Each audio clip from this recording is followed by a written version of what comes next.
Okay, so this is what I mean by the Thunder creating offense without SGA and how vital this is for them reaching their final form. So I analyzed this Lou Dort J Dub switch for like 5 minutes. So ignore it. They weren't switching. I'm just smacked. But just pay attention to this, okay? So Halliburton's on Wallace, and you look at Shea. Shea's in the corner. Shea's in the corner for a reason. They ran Shea off the ball.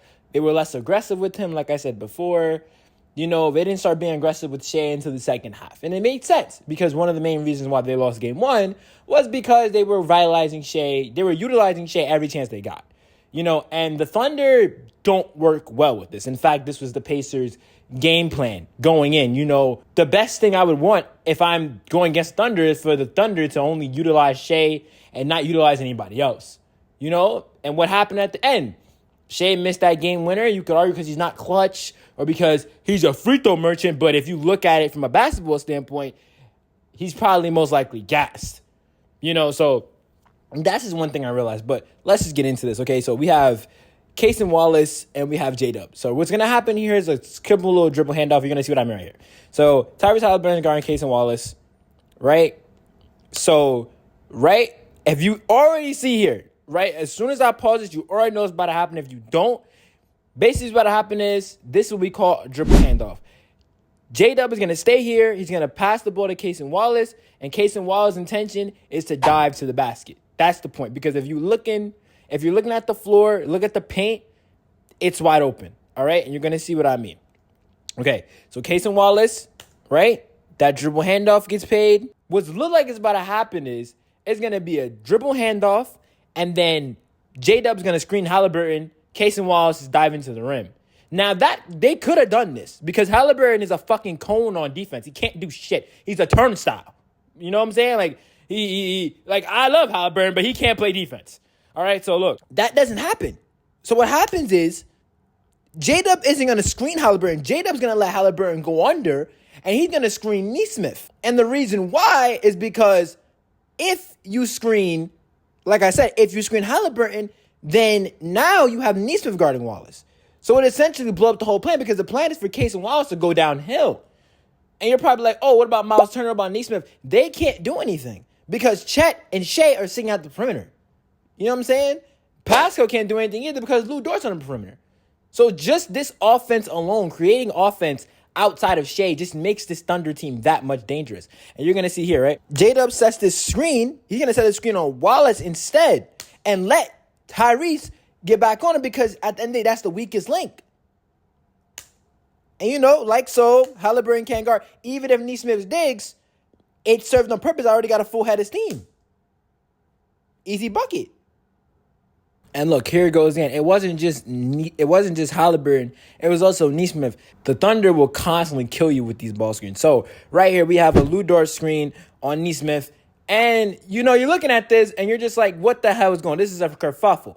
So I'm guessing that Turner and Siakam are basically trying to box this up. Because if you don't box this up and let's say, okay, bet, let's switch. Let Nesmith chase after Shea. Let Siakam guard Lou and let Miles Turner stay on Holmgren. Shea has a full head of steam to the basket. You know what I'm saying? And that's the last thing you want. So now, after the screen is set, it leaves Nesmith chasing over. And now, look, just off of Shea's gravity, he's already creating plays for his teammates. And this is where the Thunder thrive. This is why the title of the video says the Thunder are reaching their final potential. Because it's one thing, like I said, to have Shai going for 40, 50 points, and then have J-Dub go for 12, and then have Shea, and then have Chet go for 10. But it's another thing to be creating offense with multiple people, and we can see that here. So like I said, I'm going to stop repeating myself. Lou Dort sets a screen on Nesmith, chases over. So what happens now? If Nesmith decides, all right, bet, I'm going to guard Shea, Pascal, you guard Lou, Turner, you guard Holmgren. What happens? Ding, ding, ding. Shea has a full head of steam to the basket. So now Siakam and Turner, their job is to make sure, hey, we have to stop all this little momentum that Shea has. So at least bare minimum, we can pick up his dribble and potentially reset. But that doesn't happen here. So look, Shea's gonna drive in, right? And instead of going full head of steam into Pascal and Turner, he's gonna stop his dribble. And look what happens. Now Luke is set up. You know what I'm saying? Now Luke sets up, and because Nembhard is driving full speed and there's no communication, now we have 3 defenders on 1 person. And now look at the floor. We got 1, we got 2, we got 3. And by the time he makes the pass, it's too late. Now they're going to use Shea. 8 minutes, 29 seconds. That's 3 minutes, 2 plays back to back, not using Alexander. And if they're going to use him, they're only strictly going to use him when it's necessary. And we can see here with this Halliburton pick and roll screen. With this Halliburton ball screen. Okay, so Nesmith is going to guard Shea at the top at the top of the key. And they're going to run that ball screen. There it goes again. See? And because Halliburton's such a cone, it's like there's nothing you can really do about it. Wallace sets the screen. Nesmith gets jammed. He has to switch. There is nothing the Pacers can do here. Now, Shea has a full head of steam with Halliburton on him. Like, what can they do? If Turner decides to crowd up like he did in the previous play, now again, you have the gravity problem. I could kick it out to Chet, or I could kick it out to J-Dub because nobody's guarding him either. Right? If all 3 of the Pacers decide, all right, bet, we're going to get into the gaps, make sure you don't get in thick. You got Dort in the corner, Shea, you got J-Dub. Like, it's nothing they could do. It's literally nothing they could do. You are quite literally in a torture chamber. You are in a genjutsu when you play against this Oklahoma City Thunder team. This is just like, what the hell do I even do about this? Okay, so there it goes again, right? There they go. The Thunder love setting these high-ass ball screens damn near half court. And they do it on purpose because it puts your defense in a kerfuffle, in a combustion of what the hell do we do? And if you're not fast enough, as fast as they are, you're getting cooked. So they're going to run this ball screen, right? Why are they running it? Why are they running the ball screen? You know what I'm saying? Because, like I said, it's to cause disruption. So, one person would ask, oh, why is Pascal Siakam just standing in the middle of nowhere? Well, Pascal Siakam, Pascal Siakam's main job on the floor is to play fucking defense and protect the paint. He cannot leave the paint because if he leaves the paint, guess what? Now we have a cover 2 situation. If he leaves the paint and he decides to step up, now we got Lu Dort cutting to the basket. So now Nembhard has to cover for him. But if he doesn't cover for him and he decides to stay on Shea, now Lu Dort has a clear cut to the basket. So you can't do shit. So Pascal Siakam has to stay exactly where he is. He can't move. He cannot move. You know what I'm saying? They put you in genjutsus, like literally genjutsus, okay? So, let me relax. Who the fuck is that? Who is that? Who the hell? Let me see. 1, 2, 3. Who is that? That's Wallace or J-Dub? I don't know. Anyways.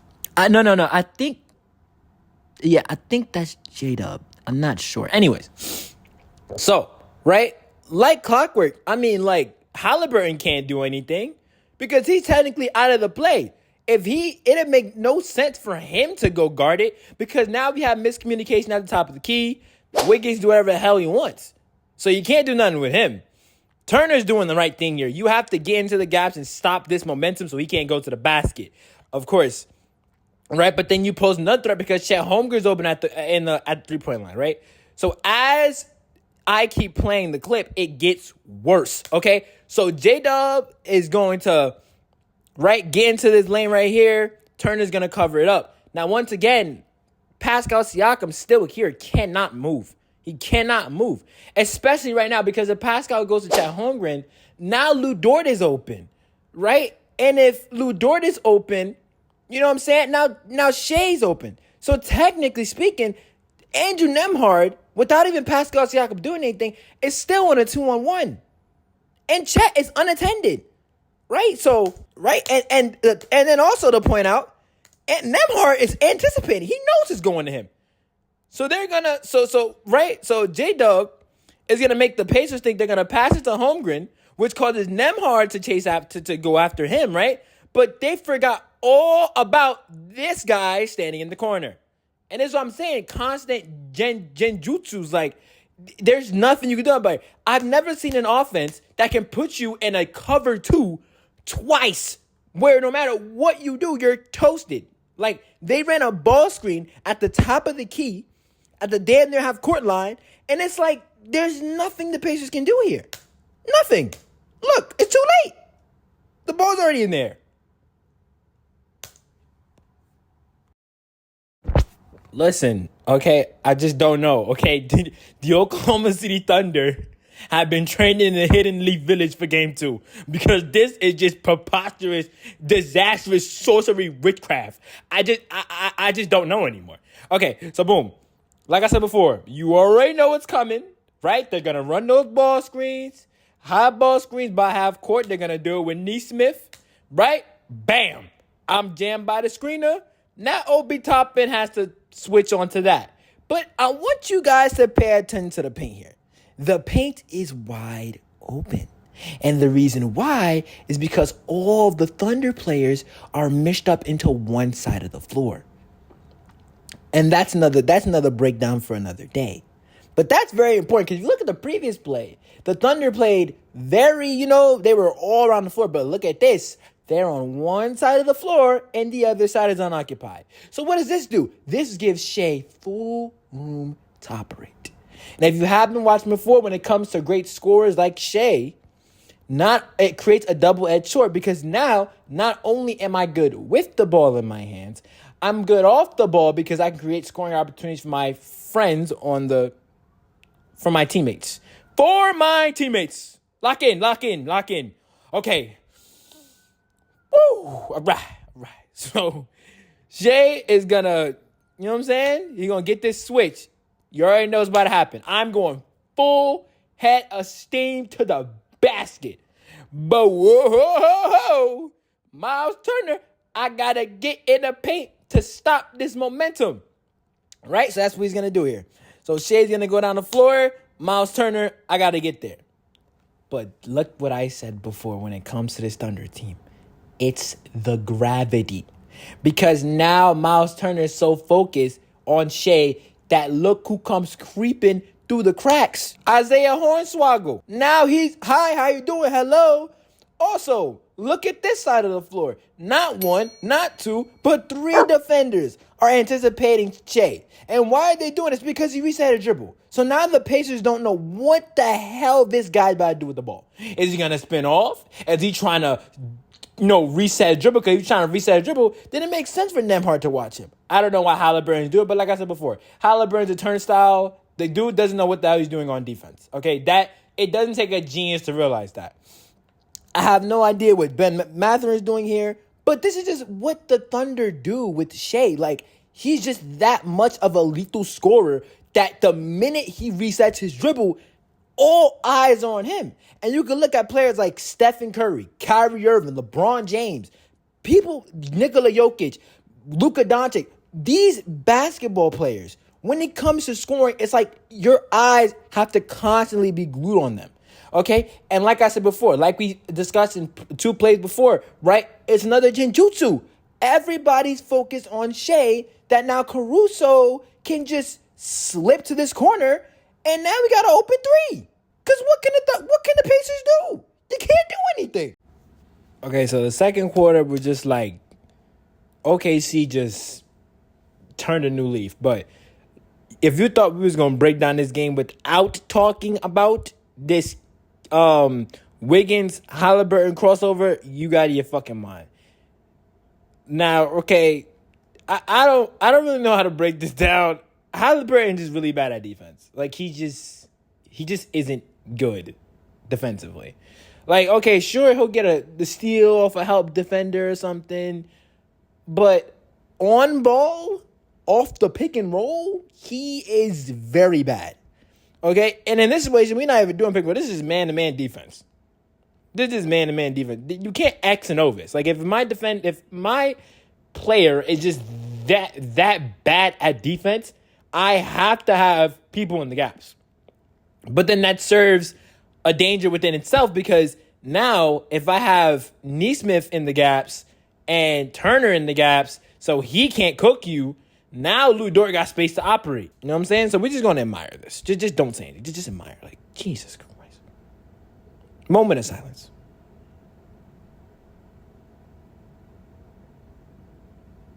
I mean, now I feel like I'm repeating myself, but all night it was the same thing. All night it was the same thing. I mean, like, this Thunder team is finally reaching... Oh, let me play it for y'all. This Thunder team is reaching their final form. Offensively, defensively. If I'm the Pacers, I don't know what to do. You know, because the Pacers, you know, I've been saying all year, they're a team that defensively is just not there. They're not there. They don't have the defensive personnel to stop this Oklahoma City Thunder team. And I think Game 2 proved that. You know, Game 1 proved that, hey, we can play defense. You know, but at the end of the day, the defense for the Pacers is their offense. That's how they get you, with the offense. But I feel like when it comes to elite teams like the Thunder, it just doesn't make up for, you know, their lack of rebounding, their lack of defense, not in the post, but also on the perimeter. I mean, Tyrese Halliburton, Nesmith, they're getting cooked by these ball screens. And what does this do? Even when you have defenders like Nesmith, Pascal Siakam, they have to cover most of the floor, and they simply can't do that. You know, when you go back to the Knicks series, you know, the reason why the Knicks were so bad against the Pacers is because OG Anunoby and Mikal Bridges had so much ground to cover. You know, you be living in an era where you can't just have 1-2 good defenders. You know what I'm saying? Especially with teams like Oklahoma, Boston, you know, Orlando, teams like that. They have almost their whole five can play defense. All it takes is one bad defender and your entire team is cooked. He's being the target every single time. Every time. When you look at the Knicks versus Pacers, what do? They constantly put Brunson in action. Constantly target him over and over again. Over again. Constantly. I'm getting the mismatches. Now OG and Mikal have to stay and help. They have to overcommit. So now we got numbers around the floor. The Thunder basically used what the Pacers did to the Knicks against them. The same exact offense. So do I think the series is over? Hell no. I don't think so. I think this is going to be one lengthy-ass series. I think the Pacers have to be a little bit more aggressive. You know, you have to find ways to create offense without Halliburton. And if you can't do that, then this series is over, in my opinion. But who knows? Like, game one, you know, Halliburton and the Pacers, no one saw them beating them, especially that game. I was writing down notes, you know what I'm saying? Oh, it's over. That's it. No, it's not. Went to go take a shit, came back. It's tied fucking game. Shea gonna win for the